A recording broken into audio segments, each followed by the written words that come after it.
اللہ اللہ اللہ اللہ اللہ اللہ اللہ نصلی علی رسولہ الکریم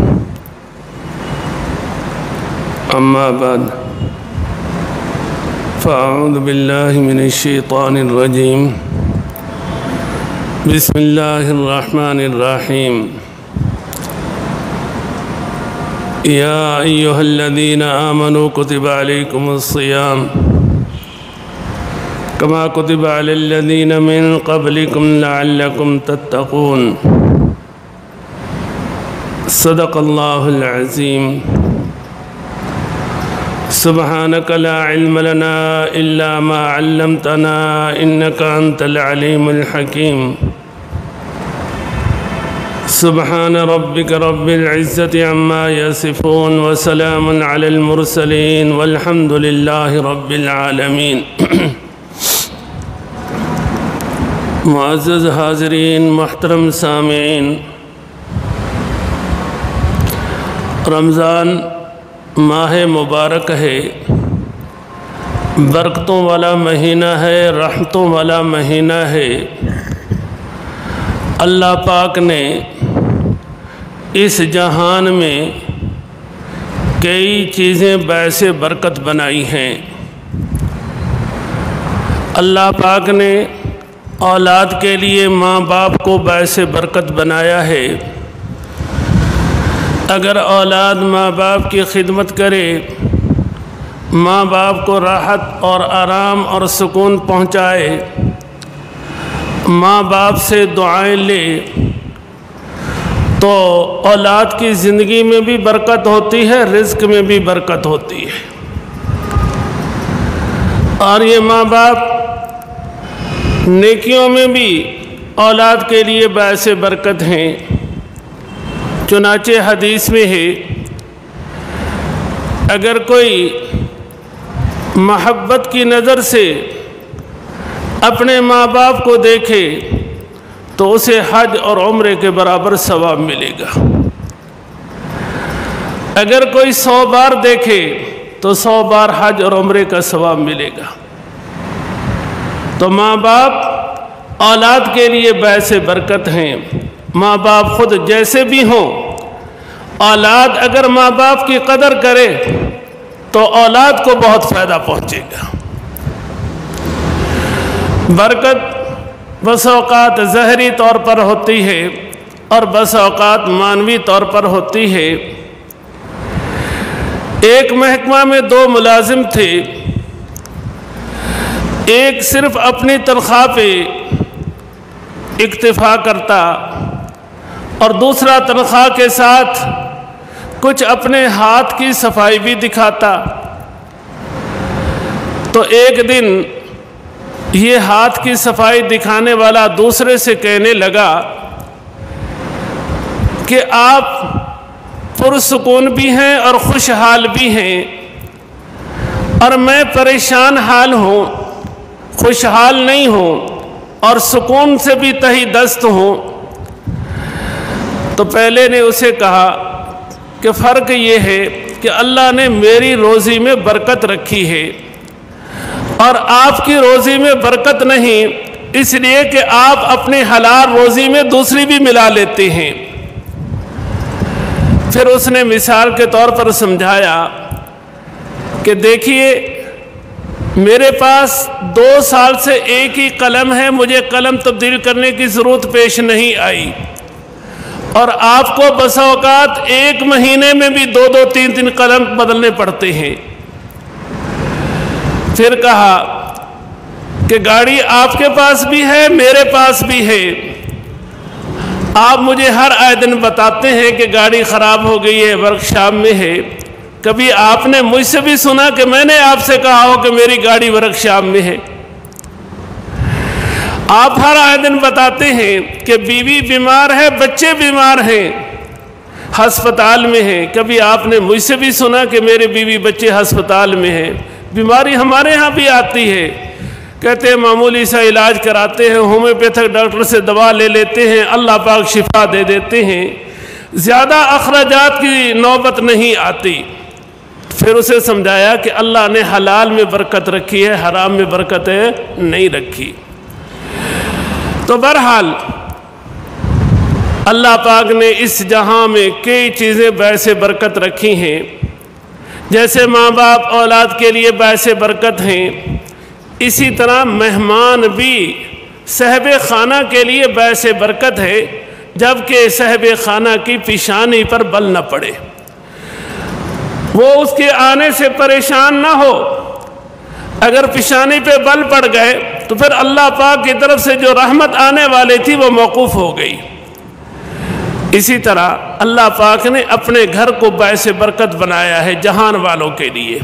قرآن کریم میں ہے ان اول بیت وضع للناس للذی ببکۃ مبارکا وہدی للعالمین، سب سے پہلا گھر وہ ہے جو لوگوں کے لیے مقرر کیا گیا مکہ میں ہے، اور بڑی برکتوں والا گھر ہے۔ اس گھر میں اللہ نے ظاہری برکتیں بھی رکھی ہیں، مانوی برکتیں بھی رکھی ہیں۔ ظاہری برکات کہ مکہ کا آس پاس یا تو خشک ریگستان ہے یا پہاڑ ہیں، وہاں فصلیں نہیں ہوتی، لیکن مکہ کے اندر مکہ کی اپنی آبادی بہت زیادہ ہے اور لاکھوں انسان روزانہ وہاں پہنچتے ہیں۔ نہ کبھی سبزیوں میں کمی آئی، نہ کبھی پھلوں میں کمی آئی، نہ کبھی کھانے پینے کی اور چیزوں میں کمی آئی، نہ کسی ضرورت کی چیز میں کمی آئی۔ یہ تو اللہ نے ظاہری برکات رکھی ہیں۔ اللہ نے اس گھر میں مانوی برکات تو بہت زیادہ رکھی ہیں۔ حج جیسا عمل یہ وہیں ہوتا ہے، کہیں اور نہیں ہوتا۔ اگر کوئی آدمی حج صحیح طور پر ادا کرے تو وہ گناہوں سے ایسا صاف ہو جاتا ہے جیسے آج ہی ماں کے پیٹ سے پیدا ہوا۔ عمرہ وہ وہیں ہوتا ہے، کہیں اور نہیں ہوتا۔ اور پھر آپ صلی اللہ علیہ وسلم کا ارشاد ہے اگر کوئی آدمی گھر میں نماز پڑھے تو اسے ایک نماز کا ثواب ملے گا، اگر محلے کی مسجد میں جا کر نماز پڑھے تو 25 نمازوں کا ثواب ملے گا، اگر مسجد اقصیٰ میں جا کر پڑھے تو 1000 نماز کا ثواب ملے گا۔ اور پھر 2 روایتیں ہیں، ایک روایت میں ہے کہ آپ نے فرمایا کہ جو میری اس مسجد میں نماز پڑھے اسے 1000 نماز کا ثواب ملے گا۔ نسائی اور طحاوی شریف کی روایت میں ہے آپ نے فرمایا جو میری اس مسجد میں آ کر نماز پڑھے اسے 50,000 نماز کا ثواب ملے گا، اور جو حرم میں نماز پڑھے اسے 1,00,000 نماز کا ثواب ملے گا۔ اللہ پاک نے برکات رکھی ہیں۔ اسی طرح اللہ نے جو ہمیں کتاب عطا فرمائی ہے، کتاب ہدایت، ذالک الکتاب لا ریب فیہ ھدی للمتقین، اللہ پاک اس کتاب کے بارے میں فرماتے ہیں ان ھذا القرآن یہدی للتی ہی اقوم، اور اللہ کے نبی کیا فرماتے ہیں تبرک بالقرآن فإنہ کلام اللہ، اللہ کے قرآن سے برکت حاصل کرو اس لیے کہ یہ اللہ پاک کا کلام ہے۔ اسے پڑھے 1 حرف پر 10 نیکی ملے گی، اگر نماز میں پڑھے تو 1 حرف پر 100 نیکی ملے گی۔ اور جیسے روزے دار کی اللہ کے ہاں سفارش کرے گا، اسی طرح قرآن پڑھنے والے کی اللہ کے ہاں سفارش کرے گا۔ بتائیے وہ آدمی کس قدر خوش نصیب ہوگا، کس قدر سعادت مند ہوگا جس کی سفارش قرآن کرے۔ کیا سفارش کرے گا؟ اے اللہ اس کی بخشش فرما دے، اے اللہ اس کی مغفرت فرما دے۔ ذرا سوچئے کہ جس کا قرآن سفارشی ہوگا کیا اللہ پاک اس کی سفارش رد کر دیں گے؟ جس کی سفارش نصیب ہو گئی اور قرآن کی سفارش نصیب ہو گئی، جسے ہادی برحق امام الانبیاء حضرت محمد مصطفیٰ صلی اللہ علیہ وسلم کی سفارش نصیب ہو گئی، اس کے کامیاب ہونے میں کوئی شک اور کوئی تردد نہیں ہے۔ حدیث میں ہے اللہ کے گھروں میں سے جس گھر میں اللہ کی کتاب کی تلاوت ہوتی ہے اللہ کی رحمت انہیں ڈھانپ لیتی ہے۔ اس کو مثال کے طور پر یوں سمجھیے جیسے بچے کو ماں اپنی گود میں لے کر اسے اپنے پیار سے اپنی بغل میں لے لیتی ہے، اللہ کی رحمت اس طرح اللہ کے بندوں کو ڈھانپ لیتی ہے اور فرشتے ان کا احاطہ کر لیتے ہیں، اور اللہ پاک ان تلاوت کرنے والوں کا ان میں تذکرہ کرتے ہیں جو اللہ کے پاس ہیں، یعنی فرشتے۔ یہ اللہ کے نبی کا فرمان ہے، اور اللہ کے نبی کے فرمان میں کوئی شک اور شبہ نہیں ہے۔ اگر ہم یہاں تلاوت کریں گے، ہمیں احساس ہو یا نہ ہو، ہمیں ادراک ہو یا نہ ہو، ہم محسوس کر سکیں یا نہ کر سکیں، لیکن ہمارا یقین ہے کہ اللہ کی رحمت چھائی ہوئی ہے، اور ہمارا یہ بھی یقین ہے کہ فرشتوں نے احاطہ کیا ہوا ہے، اور ہمارا یہ بھی یقین ہے ہم جتنے گئے گزرے صحیح، لیکن اللہ اپنے وعدے کے سچے ہیں۔ اللہ فرشتوں میں بھی تذکرہ کرتے ہیں۔ کہاں ہم، کہاں ہماری حیثیت، کہاں ہماری اوقات، کہاں رب العالمین وہ ہم جیسوں کا فرشتوں میں تذکرہ کرے، بتائیے اس سے بڑی سعادت کیا ہوگی؟ لیکن ہمارے ذمہ کیا ہے؟ اللہ کی کتاب کی تلاوت ہے، قرآن کریم کی تلاوت ہے۔ دنیا جہاں کی کتابیں لوگ پڑھتے ہیں، لیکن وہ کتاب پڑھا کریں جو لوح محفوظ سے آئی ہے، وہ کتاب پڑھیں جو جبریل علیہ السلام لے کر آئے ہیں، وہ کتاب پڑھیں جو آپ صلی اللہ علیہ وسلم نے امت کو پڑھائی ہے۔ تو جیسے اللہ کا گھر بابرکت ہے، جیسے اللہ کی کتاب برکتوں والی کتاب ہے، اسی طرح یہ مہینہ بھی برکتوں والا مہینہ ہے۔ اللہ پاک کے نبی کا فرمان ہے کہ تمہارے اوپر ایک مہینہ آ رہا ہے جو بڑی عظمتوں والا مہینہ ہے، جو بڑی برکتوں والا مہینہ ہے۔ اس مہینے کی کتنی برکات ہیں؟ اصل بات تو یہ ہے کہ ہم ناقص، ہماری سوچ ناقص، ہمارے اندازے اور تخمینے ناقص۔ اللہ کے نبی نے سمجھانے کے لیے کچھ بتایا ہے کہ اس مہینے میں ایک فرض پڑھیں 70 فرضوں کے برابر ثواب ملتا ہے۔ یہ اس مہینے کی برکت ہے۔ آپ اس مہینے میں نفل ادا کریں، فرضوں کے برابر ثواب ملتا ہے۔ اور اس مہینے میں ہزاروں انسانوں کی روزانہ اللہ کے ہاں بخشش ہوتی ہے، مغفرت ہوتی ہے، جہنم سے خلاصی نصیب ہوتی ہے۔ یہ رحمتوں والا مہینہ ہے، برکتوں والا مہینہ ہے۔ تو اس برکتوں والے مہینے کی قدر پہچاننا چاہیے اور اس کا احترام بجا لانا چاہیے۔ اس مہینے میں کیا کرنا ہے؟ میں نے پچھلے جمعہ صرف ایک بات سمجھائی تھی کہ اس مہینے میں گناہوں سے بچنا ہے۔ دوسری بات یہ ہے کہ اس مہینے کا حق روزہ رکھنا ہے۔ من صام رمضان ایمانا واحتسابا غفر له ما تقدم من ذنبه۔ جس آدمی نے رمضان کا روزہ ایمان کے ساتھ، صفت احتساب کے ساتھ رکھا، اس کے پچھلے گناہ معاف ہو جائیں گے۔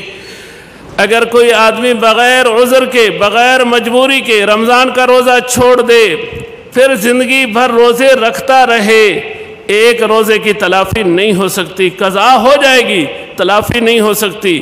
جو برکتیں یہ کھو چکا، جو خیر یہ کھو چکا، جو بھلائی یہ کھو چکا، اسے یہ حاصل نہیں کر سکتا۔ زندگی بھر روزے رکھے۔ رمضان کے روزے، یہ رمضان کے روزے رکھنا رمضان کا حق ہے، ہاں جی، اسے نہیں چھوڑنا۔ تو رمضان کی قدر پہچاننے کے لیے دوسرا کام کیا ہے؟ رمضان کے روزے ہیں۔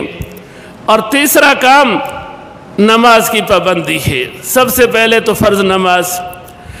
دنیا کے اندر اللہ پاک نے سورج کی روشنی بھی رکھی ہے، چاند کی روشنی بھی رکھی ہے، اور آج کل بجلیوں کی روشنی بھی ہے، ہاں جی، دوسری روشنیاں بھی ہوتی ہیں۔ لیکن یاد رکھیے قیامت کے روز سورج کی روشنی نہیں ہوگی، چاند کی روشنی نہیں ہوگی، بجلی کی روشنی نہیں ہوگی۔ وہاں روشنی ہوگی تو ایمان کی روشنی ہوگی یا اعمال کی روشنی ہوگی۔ نورہم یسعی بین ایدیہم و بایمانہم۔ اور حدیث میں ہے جو آدمی نماز پہ محافظت کرتا ہے، یعنی باقاعدہ نماز پڑھتا ہے، نماز کے آداب کے ساتھ، نماز کے شرائط کے ساتھ، یہ نماز اس کے لیے نور ہوگی، روشنی ہوگی، اور اس کی نجات کا ذریعہ ہوگی، اس کی نجات کے لیے برہان ہوگی۔ اور اگر کوئی آدمی نماز کی محافظت نہیں کرتا، حدیث میں ہے اس کے لیے روشنی نہیں ہوگی۔ یہاں تو دوسرے کی روشنی سے فائدہ اٹھا لیا جاتا ہے، وہاں دوسرے کی روشنی سے بھی فائدہ نہیں اٹھایا جائے گا۔ پہلا نقصان کہ اس کے لیے روشنی نہیں ہوگی، اور دوسرا نقصان کہ اس کے لیے نجات کی کوئی دلیل اور کوئی برہان نہیں ہوگی، تیسرا نقصان کہ اس کا انجام بہت برے لوگوں میں ہوگا، حامان کے ساتھ ہوگا، قارون کے ساتھ ہوگا، فرعون کے ساتھ ہوگا، ابی بن خلف کے ساتھ ہوگا۔ اللہ کے نبی نے ایسے لوگوں کے ذکر کیا ہے کہ جن کا خاتمہ کفر پر ہوا ہے، اللہ بچائے۔ یہ وہ لوگ ہیں کہ جو نماز نہیں پڑھتے، اللہ کے نبی نے بتایا کہ ان کا انجام ان لوگوں کے ساتھ ہوگا۔ یہ انجام کتنا برا انجام ہے۔ اور رمضان کا حق کیا ہے؟ رمضان میں قرآن کریم کی تلاوت کرنا، قرآن پڑھنا۔ میں نے پہلے بھی ایک درس میں بتایا تھا کہ یہ ایسا کلام ہے کہ جنہیں قرآن کے ساتھ محبت ہے، قرآن کے ساتھ لگاؤ ہے، قرآن کے ساتھ تعلق ہے، ان کی طبیعت قرآن پڑھنے سے نہیں بھرتی۔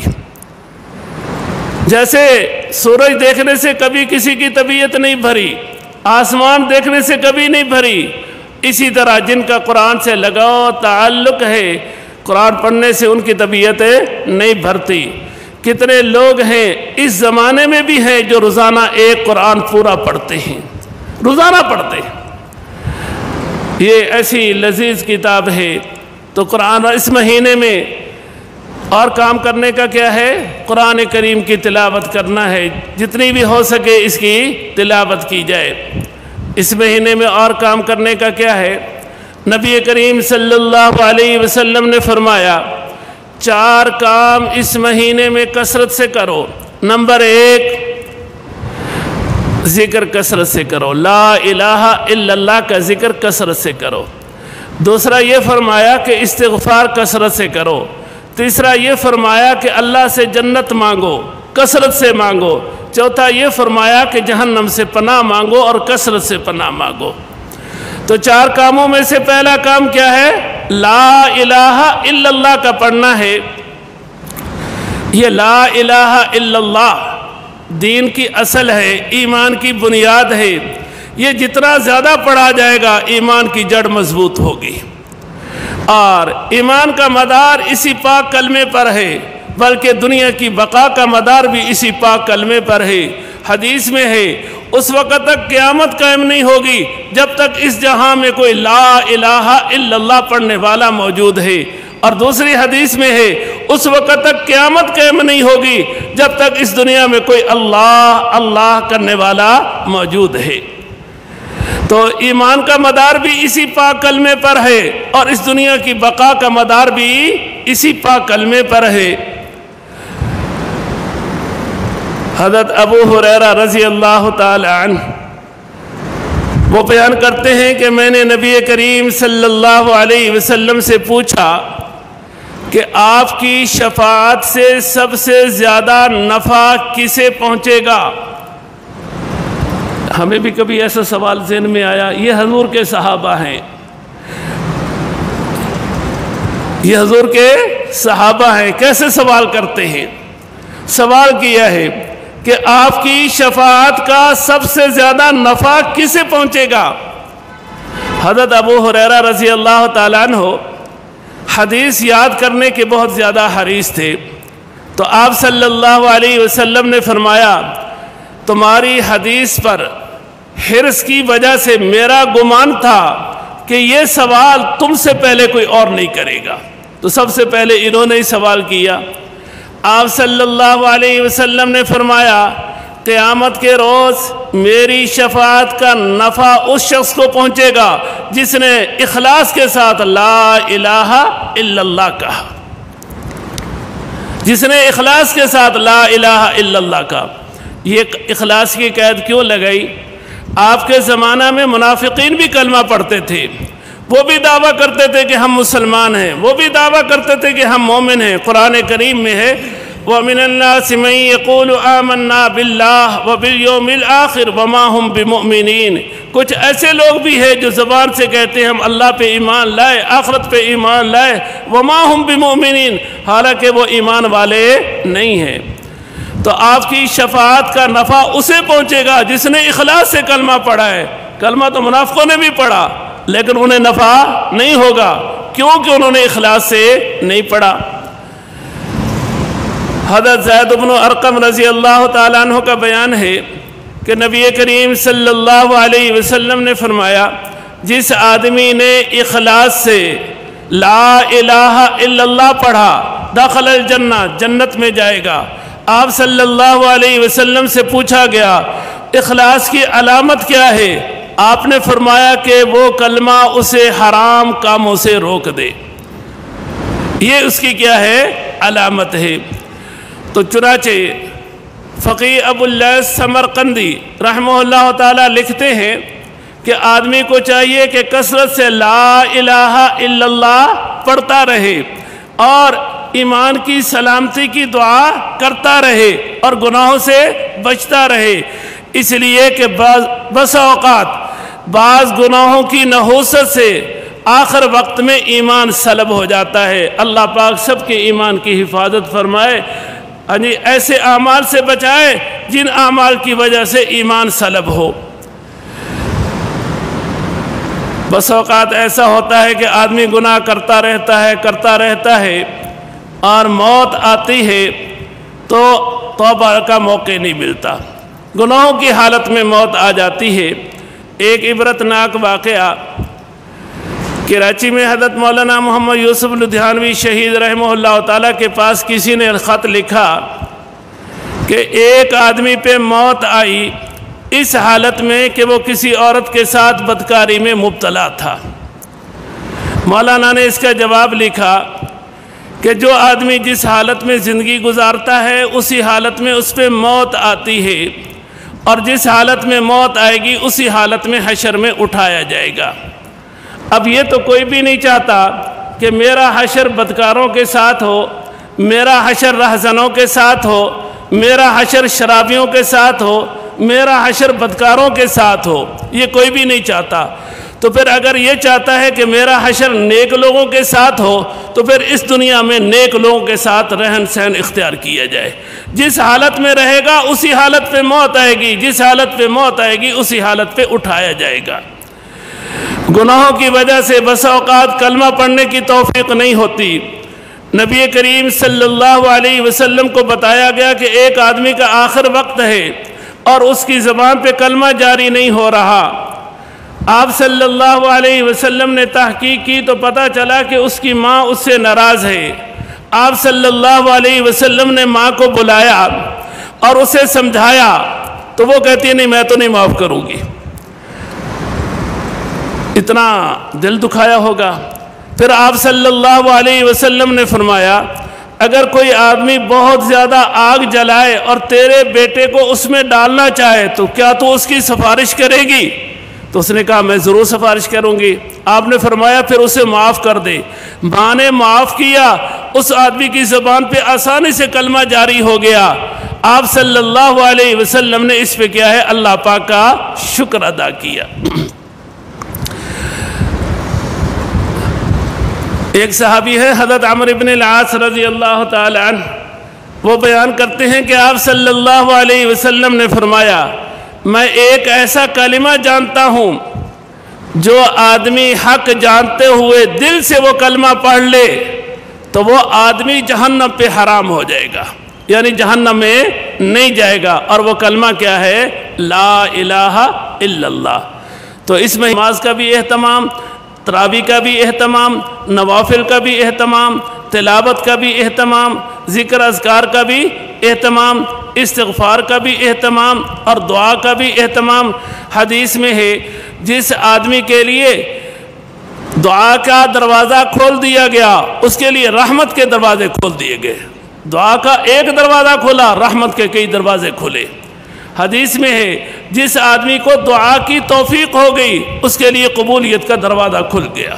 حدیث میں ہے الدعاء مخ العبادہ، دعا کیا ہے؟ عبادت کا مغز ہے۔ آپ صلی اللہ علیہ وسلم نے فرمایا جو آدمی اللہ سے مانگتا ہے اللہ پاک اس سے راضی ہوتے ہیں، اور جو اللہ سے مانگتا نہیں ہے اللہ پاک اس سے کیا ہے؟ ناراض ہوتے ہیں۔ تو یہ بخشش کا مہینہ ہے، مغفرت کا مہینہ ہے، مانگنے کا مہینہ ہے، اللہ کو راضی کرنے کا مہینہ ہے۔ تو اس مہینے میں دعاؤں کا بھی اہتمام چاہیے۔ آخری بات یہ غم خاری کا مہینہ ہے، غریبوں کے ساتھ، مسکینوں کے ساتھ، اور جو تنگ دست حال لوگ ہیں ان کے ساتھ پوری کی پوری غم خاری ہونا چاہیے۔ دعا فرمائیں کہ اللہ پاک ہم سب کو اس کی توفیق بخشے۔ وآخر دعوانا ان الحمدللہ۔